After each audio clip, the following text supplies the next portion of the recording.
Um, so I'm Louisa Triandis, and I work for USC. And in that capacity, I am an external field instructor for Oceanside School District. And what that means is I supervise the students from the University of Southern California who are providing school social work services in the Oceanside schools. And then I also help administer the DODEA grant that USC has that puts 30 students all around the county. San Diego is a very big county, so we're really spread out. And then I also teach. So that's what I'm doing currently. Prior to that, I don't know, I've been maybe 20 years in schools as a school social worker. So long time experience with it. What I see a lot of is kids feeling very stressed, both related to parents deploying, but more so really with parents coming back from deployment. And I think that's more difficult in that the expectation is, well, okay, when my parent is gone, everybody understands my parent's gone and that's going to be really difficult and I'm going to need more support. But when my parent comes back, well, that's supposed to be such a happy time and we're all going to go back to normal and everything's going to be hunky-dory. And so much parents are coming back not okay. And that's really hard for the kids because they're trying to figure out, well, what's wrong with daddy? How come he doesn't play with me anymore? How come he yells at me? How come we can't go anywhere because he freaks out? And what I see is a lot of these families, I think there is still the stigma that it's not okay to say, I need help. And so this is where this is such a fantastic program in that we can get in there into the schools and we can kind of get in the back door. We don't have to go to the parent. The parent doesn't have to come to us. The teacher can just say, can you talk to this kid and see how they're doing? And then we're able to start a conversation with the child and give them some support. And through that say, how would it be for me to talk to your mom and dad about this? Because anytime we're working with a kid, we obviously want to let the parent know that we're doing that. But it's a way to then say to the parent, we're here, we can give you support, here are these other services. So I think it's a great program just in terms of what we can accomplish. Well, I think there are lots of advantages of working with the military child. Well, in terms of what you can potentially accomplish, there's just, you don't want to say that, okay, this is a group that has all these extra needs, but just in and of itself, they have a lot of stressors, and I think that they need extra support for that. When you think about that statistically, anytime a kid changes schools, they lose 6 months academically. And military kids change schools really frequently. So that's a problem that we can help support, getting them extra academic tutoring, making sure their credits get transferred. But there's also the social emotional piece of moving that frequently. So one of the things that our students do at their schools is starting newcomer support groups.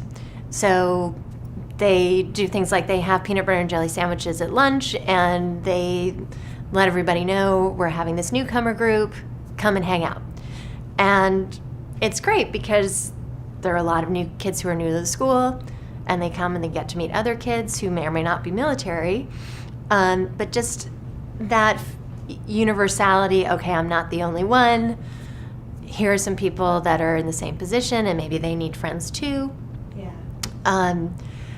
So I've been especially impressed this year with the group of students that we have from USC and how creative they're being with the programs that they're implementing in the schools. We have the newcomer support groups. One of my students is putting on a huge Marine Corps birthday celebration. We spoke with her. All right, so you know about what she's doing. And I mean, I just think it's phenomenal that, she's a first-year student and she's just got this idea and she's going with it. And this is what is so great about the position of being a school social work intern, a student, in that you can go into a school and say, hey, I have these great ideas. Do you want to, what are you wanting to try? And if the principals are open, there's so much that can be accomplished. There's, they don't have the restrictions that you would have with a regular district position in terms of, okay, you have to see this many kids and this is your specific job description. It really is flexible based on what the school says their needs are. So we have a really wide variety of what people are taking on in terms of projects.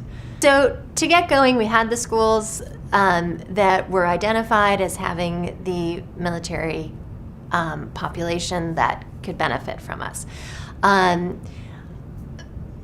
With the students coming from the University of Southern California, in a sense, it's free labor because they show up, it's part of their learning, it's their placement, and so it's considered a course that they're doing, is their time in their school.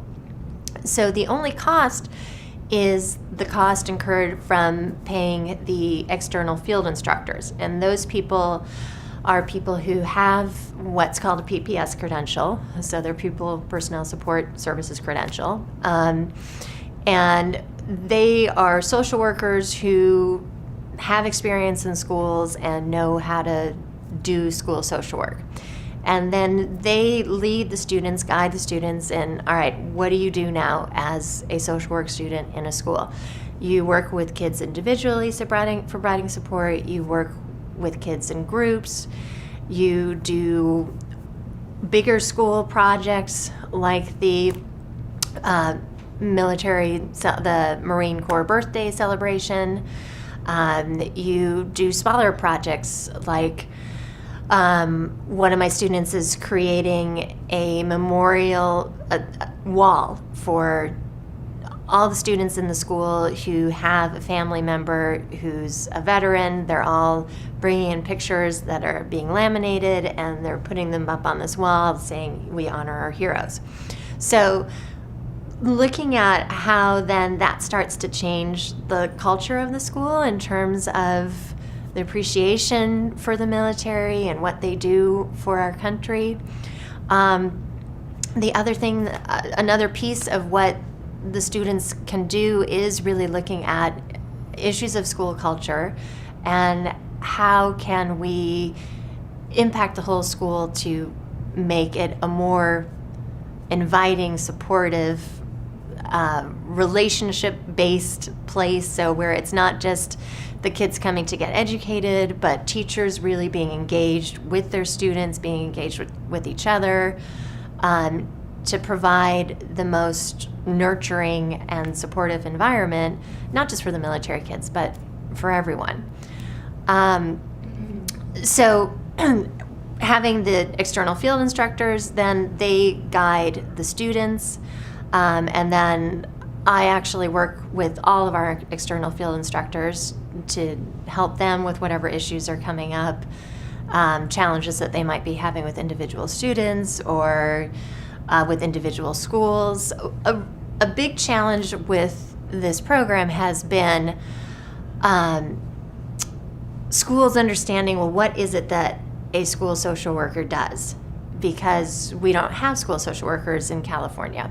I mean, we have very, very few. Other states, they're a common thing, but they're not in California.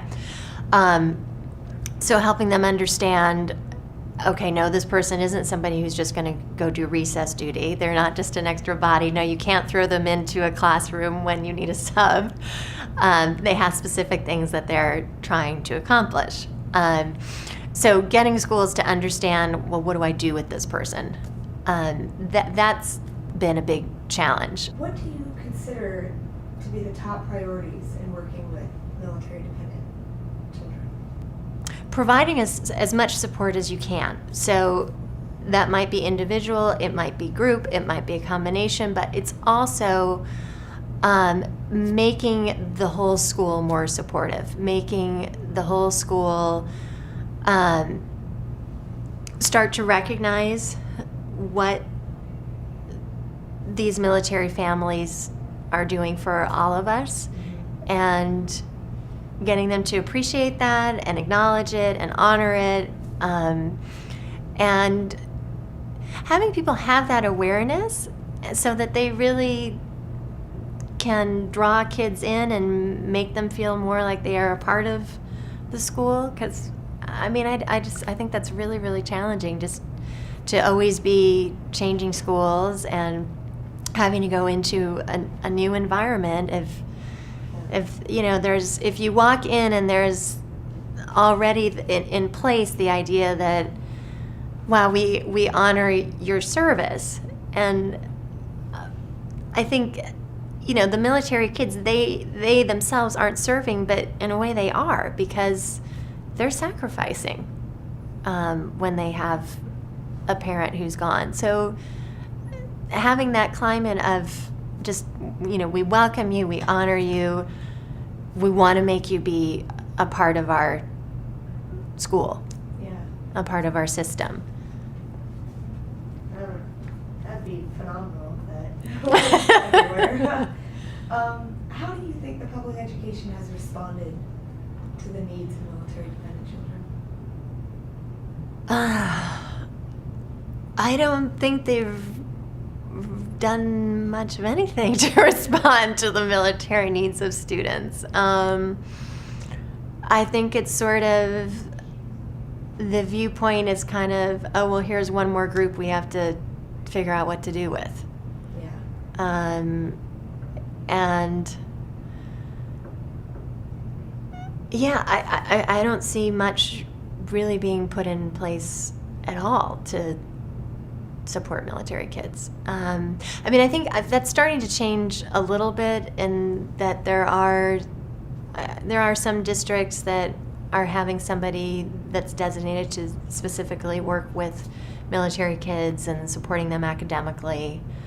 But I don't know of anybody who's doing anything that would be supporting kids with the social emotional piece. Yeah. And you know, I think it's a really important piece. What do you hope that the interns get out of this workshop? Out of this workshop? Yeah. Well, yesterday I was very pleased with what they should have come away with in terms of an understanding of grief and loss and how to work with that. There was a lot of really, really good information, and I've done a lot of grief and loss work. And so for me, it was somewhat repetitive, but if I would have gotten this as a student, certainly, and even being out of grad school just a couple of years, it would have been tremendous to have all that information. So for them to be going out as first-year students already armed with all this material and this knowledge and understanding of how grief works is tremendous.